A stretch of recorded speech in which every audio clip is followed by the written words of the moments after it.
Alhamdulillahirabbil alamin. Wassalatu wassalamu ala Muhammadin al-mab'uusi rahmatan lil alamin. Wa ala alihi wa sahbihi wa man ihtada bi hudahu wa amila bi sunnatihi ila yaumil din. Inna khairal hadi kitabullah wa khairal hadi hadi Muhammadin sallallahu alaihi wasallam wa syarrul umuri muhdatsatuha wa kullu muhdatsatin bid'ah wa kullu bid'atin dhalalah wa kullu dhalalatin finnar. Wa qala Rasulullah sallallahu alaihi wasallam ittaqillah haitsu ma kuntum. Masyaallah muslimin jamaah rahimakumullah. Saya ucapkan kepada diri saya pribadi dan kepada semua yang hadir di tempat ini agar senantiasa bertakwa kepada Allah, menjalankan semua yang diperintahkan Allah serta menjauhi dan meninggalkan semua larangannya. Mari kita belajar kembali pedoman hidup kita Al-Quran dan Sunnah agar kita bisa melaksanakan semua ibadah sesuai dengan yang diajarkan dan dicontohkan oleh Rasulullah dan para sahabat tanpa menambah-nambah maupun mengurangi, apalagi sampai memodifikasi apa yang telah diajarkan oleh Rasulullah SAW. Karena agama Islam ini milik Allah dan Allah telah mengutus baginda Nabi Muhammad SAW untuk mengajar kita tata cara beribadah yang bagaimana yang Allah mau dan yang bagaimana yang Allah terima. Kita cari dan belajar ilmunya, kemudian tinggal kita tiru, tinggal kita contoh saja bagaimana tata Rasulullah dan bagaimana tata cara Rasulullah dan para sahabat beribadah, sehingga tata cara ibadah kita bisa sesuai dengan apa yang Allah mau, bukan selama kita. Agar semua ibadah yang kita kerjakan diterima oleh Allah Subhanahu wa taala serta mendapatkan rahmat dari Allah Subhanahu wa taala. Kemudian salawat dan salam hormat kita selalu kita panjatkan kepada manusia yang telah diperintahkan oleh Allah Subhanahu wa taala untuk mengucapkan kepadanya salam hormat, baik itu dalam bentuk kepatuhan kepada Allah juga sebagai bentuk rasa terima kasih kita kepada manusia yang terbaik ini yang telah meluangkan 23 tahun dari masa hidupnya, di mana 13 tahun di Mekah dihabiskan dengan gangguan, dengan siksaan, hinaan, dan cacian, dan di Madinah 10 tahun masa penyebaran syariat Allah Subhanahu wa taala. Dengan pengorbanan beliau yang sungguh luar biasa itu, maka sangat wajar kalau kita mengucapkan salawat dan taslim kepada Nabi besar Muhammad sallallahu alaihi wasallam. Masyaallah muslimin jamaah Jumat rahimakumullah. Ada salah satu kewajiban kita yang mungkin masih sampai saat ini belum kita tunaikan. Mungkin karena ketidaktahuan kita, mungkin juga karena tidak mengerti, atau mungkin juga tahu tapi tetap tidak menunaikannya. Kewajiban itu adalah kewajiban membayar zakat mal atau zakat harta. Mungkin kita hanya tahu selama ini kalau zakat itu hanya zakat fitrah. Namun ketahuilah bahwa ada kewajiban membayar zakat mal atau zakat harta. Dan adapun manfaat zakat mal yaitu untuk mensucikan harta, menenangkan jiwa, dan juga solusi untuk memberantas kemiskinan. Kalau sudah datang peringatan, sudah ada peringatan tapi tetap tidak membayar zakat, maka ancaman bagi orang yang tidak membayar zakat, Allah mengatakan dalam Al-Quran dalam surah At-Taubah ayat 34 dan 35. A'udzubillahi minasyaitonir rajim. Walladzina yaknizuna dhahaba wal fiddata wa la yunfiquna fi sabilillah fabashshirhum bi'adzabin alim. Dan orang-orang yang menyimpan emas dan perak dan tidak menginfakkannya di jalan Allah, maka berikanlah kabar gembira kepada mereka bahwa mereka akan mendapat azab yang pedih. Yauma yurma 'alaiha fi nari jahannam fatuqwa biha ibaruhum wa duruhum wa uruhum hadha ma kanastum usikum wa duruhum ma kuntum taknizun. Ingatlah pada hari ketika emas dan perak dipanaskan dalam neraka jahanam, lalu dengan itu disetrika dahi, lambung dan punggung mereka, seraya dikatakan kepada mereka, inilah harta bendamu yang kamu simpan untuk dirimu sendiri, maka rasakanlah akibat dari apa yang kamu simpan itu. Masyaallah muslimin jamaah rahimakumullah. Maka kita perlu ingat, jika kita memiliki harta yang disimpan, baik itu berupa emas, perak, dan juga uang, maka harta tersebut terkena kewajiban zakat jika telah memenuhi syarat-syaratnya. Jika kita tidak mau mengeluarkan zakat, maka harta itu sendiri yang akan menyiksa pemiliknya di akhirat nanti.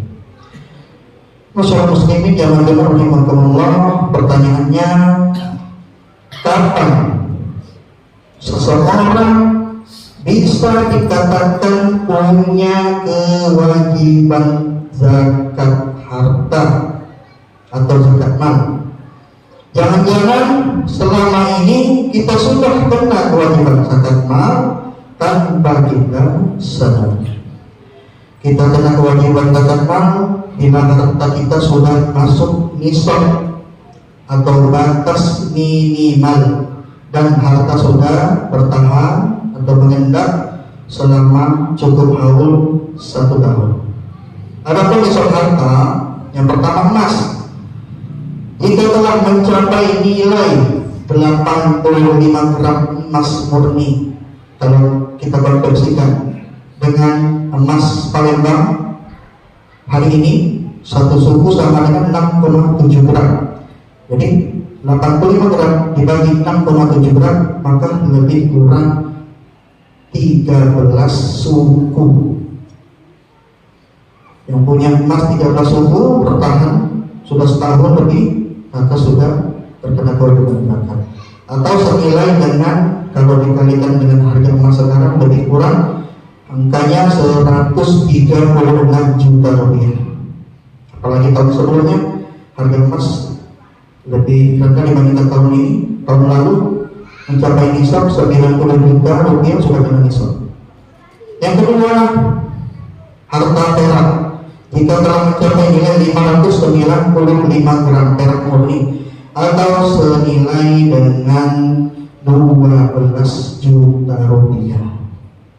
Yang kemudian, simpanan uang baik itu di celengan maupun di bank ataupun di deposito bank, jika telah mencapai nilai 136 juta berpatokan nisab emas atau dengan patokan nisab perak 12 juta rupiah. Nah juga termasuk juga piutang yang lancar, maksudnya uang kita ada di orang ataupun pelanggan bisnis dan pelanggan kita pembayaran hutangnya lancar, maka kita hitung juga uang yang ada di pelanggan bila mencapai nisab, maka kena kewajiban zakat. Kemudian yang keempat, stok barang dagangan. Jika telah mencapai nilai 136 juta rupiah kalau nisab emas atau 12 juta rupiah berpatokan dengan nisab perak. Dan adapun gabungan emas, perak, uang modal usaha, uang tabungan, stok barang dagangan, dan piutang yang lancar, bila di total gabungan ini mencapai nisab, maka juga kena kewajiban zakat mal. Masyaallah muslimin jamaah rahimakumullah, kita boleh memilih patokan zakatnya berdasarkan nisab emas atau nisab perak. Karena para ulama pun berbeda pendapat dalam hal ini. Namun kalau kita mengambil kehati-hatian menunaikan kewajiban zakat, agar juga terlepas dari perbedaan pendapat para ulama, dan juga kita melihat kemaslahatannya dan lebih memperhatikan fakir miskin, dan pendapat mana yang lebih berpihak ke fakir miskin, maka lebih baik mengambil patokan nisab perak. Kalau mengambil patokan nisab emas, apalagi emas sekarang harganya naik drastis, mungkin tidak banyak orang yang bisa melaksanakan kewajiban zakat. Masyaallah muslimin jamaah Jumat rahimakumullah. Harta yang kena zakat secara umum adalah simpanan emas, perak, uang, stok barang dagangan dengan besaran zakat 2,5%. Kemudian hewan ternak dan juga hasil pertanian terkena zakat jika panennya minimal 520 kg beras atau 7 kuintal gabah atau padi dengan besaran zakat 10% kalau sawah pada hujan, dan 5% jika dengan irigasi, dikali dengan harga gabah saat itu. Adapun sawit, kelapa, ada pendapat yang mengatakan kalau hasil sawitnya setiap panen minimal setara dengan harga 520 kg beras, maka tetap kena zakat 5% setiap panen. Namun ada juga pendapat yang mengatakan tidak seperti padi, karena kelapa dan sawit bukan makanan pokok. Jadi kelapa dan sawit dihitung kena zakat kalau sudah mencapai nisab emas atau perak bertahan 1 tahun dikali 2,5%. Allah Ta'ala, kalau kita ingin mengambil kehati-hatian, tidak mengapa kita keluarkan zakat untuk hasil kelapa, zakat untuk hasil sawit setiap panen apabila nilai uangnya sama dengan nilai beras 520 kg. Lebih baik zakat kita bayarkan lebih daripada kurang dan terkena tuntutan fakir miskin di akhirat nanti. Dan ada pun mobil, rumah yang digunakan untuk keperluan pribadi seperti tempat tinggal atau kendaraan pribadi tidak termasuk dalam objek zakat karena fungsinya sebagai kebutuhan dasar dan bukan untuk tujuan komersial atau investasi. Zakat hanya dikenakan pada harta yang berkembang dan menghasilkan keuntungan seperti barang dagangan atau hasil sewaan. Masyaallah muslimin jamaah rahimakumullah, kapan waktunya membayar zakat? Tentukan dalam setahun di bulan apa ingin kita bayar zakat. Patokan 1 tahun itu berdasarkan kalender tahun Hijriah, bukan tahun Masehi. Misal mengeluarkan zakatnya di bulan Muharram, berarti Muharram tahun depannya kalau masih mencapai nisab dikeluarkan lagi di bulan Muharram. Kemudian zakat harus disalurkan pada golongan yang tepat sebagaimana perintah Allah dalam surat At-Taubah ayat 60, sesungguhnya zakat itu hanyalah untuk 1, orang fakir, 2, orang-orang miskin, 3, amil zakat, 4, para mukallaf yang dibunuh hatinya, 5, untuk memerdekakan budak, 6, untuk orang yang terlilit hutang, 7, orang yang berjuang di jalan Allah, dan 8, untuk mereka yang sedang dalam perjalanan sebagai suatu ketetapan yang diajukan Allah, dan Allah Maha Mengetahui lagi Maha Bijaksana. Di sini didahulukan fakir dan miskin karena mereka lebih membutuhkan bantuan zakat daripada yang lain, karena kedua golongan ini disebutkan terlebih dahulu. Apalagi kalau fakir miskin ini orang yang soleh dan solehah, dan lebih diutamakan lagi jika ada dari keluarga dekat yang masuk ke dalam kategori fakir dan miskin. Mereka lebih berhak diberikan zakat daripada orang yang jauh. Dari Salman bin Hanif Nabi sallallahu alaihi wasallam bersabda, "Inna shadaqata 'alal miskin sadaqatun ala rahim nadani sadaqatun wasilah. Sesungguhnya sedekah kepada orang miskin pahalanya satu sedekah, sedangkan sedekah kepada kerabatnya pahalanya dua. Pahala sedekah dan pahala menjalin hubungan kekerabatan. Namun kalau orang terdekat kita masih dalam naungan atau masih dalam tanggungan kita, maka tidak boleh diberikan zakat mal, akan tetapi wajib untuk dinafkahi. Masyaallah muslimin jamaah rahimakumullah. Lalu bagaimana bila kita baru tahu, baru sadar bahwa kita sudah terkena kewajiban zakat mal, sudah bertahun-tahun bahkan puluhan tahun, maka kewajiban tetap kita bayar yang bertahun-tahun yang belum pernah kita bayarkan. Karena masalah zakat mal ada dua hak Allah dan hak fakir miskin. Kalau hak Allah kita cukup bertobat nasuha, sedangkan hak makhluk, hak fakir miskin tidak cukup dengan bertobat dan meminta maaf, karena kita punya hutang kepada fakir miskin, maka harus kita tunaikan zakat itu. Kalau belum berat untuk membayar sekaligus, maka kita bisa mencicilnya dan kita bisa mengira-ngira sudah berapa tahun kita sudah berbuat zakat. Maka kita harus jangan sampai kita tidak paham masalah zakat ini. Jangan sampai tidak kita keluarkan karena bertanggung jawab dan biaya nanti begitu berat. Jangan sampai kita gemar bersedekah, kita gemar rutin melaksanakan ibadah haji dan umrah berulang kali, tapi kita tidak pernah melaksanakan kewajiban zakat mal. Fakir miskin di sekitar kita akan menuntut bila dia sampai kelaparan dalam suku malam. Fakir miskin dari keluarga yang dekat kita bisa saja akan menuntut kita bila sampai hidup mereka susah, tidak pernah kita bantu dengan uang zakat kita. Lebih baik kita bayarkan di dunia daripada kita bayarkan di akhirat nanti.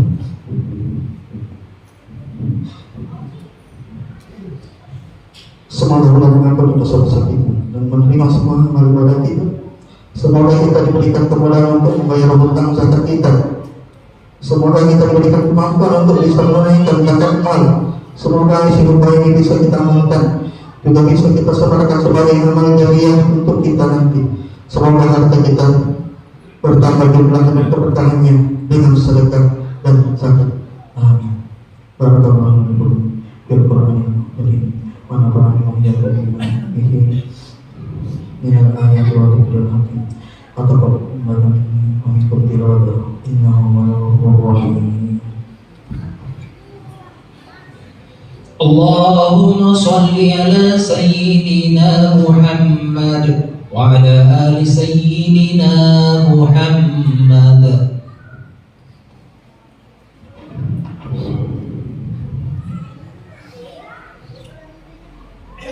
Alhamdulillah, nahmaduhu wa nasta'inuhu wa nastaghfiruh wa na'udzu billahi min shururi anfusina wa min sayyiati a'malina. May yahdihillahu fala mudilla lahu wa may yudlil fala hadiya lahu. Wa asyhadu an la ilaha illallah wa la syarika lahu wa asyhadu anna Muhammadan 'abduhu wa rasuluh. Amma ba'd. Qala Rasulullah sallallahu alaihi wasallam, ittaqillah haitsu ma kuntum. Innallaha wa malaikatahu yusholluna 'alan nabi ya ayyuhalladzina amanu shallu 'alaihi wa sallimu taslima. Allahumma shalli ala Muhammad wa ala Muhammad kama shallaita ala Ibrahim wa ala Ibrahim wa barik ala Muhammad wa ala Muhammad kama barakta ala Ibrahim wa ala Ibrahim innaka Hamidum Majid. Allahumma ighfir lil muslimina wal muslimat wal mu'minina wal mu'minat al ahya'i minhum wal amwat. Rabbana atina min rahmatin wa hab lana min rashada. Rabbana hab lana min azwajina wa dhurriyyatina qurrata a'yun waj'alna lil muttaqina imama. Rabbana la tuzigh qulubana ba'da idh hadaytana wa hab lana min ladunka rahmatan innaka antal wahhab. Rabbana la tu'akhidhna in nasina aw akhtana. ربنا لا تحمل علينا إصرا كما حملته الذين من قبلنا ربنا لا تحملنا ما لا طاقة لنا به واعف عنا واغفر لنا وارحمنا أنت مولانا فانصرنا على القوم الكافرين ربنا آتنا في الدنيا حسنة وفي الآخرة حسنة وقنا عذاب النار الحمد لله رب العالمين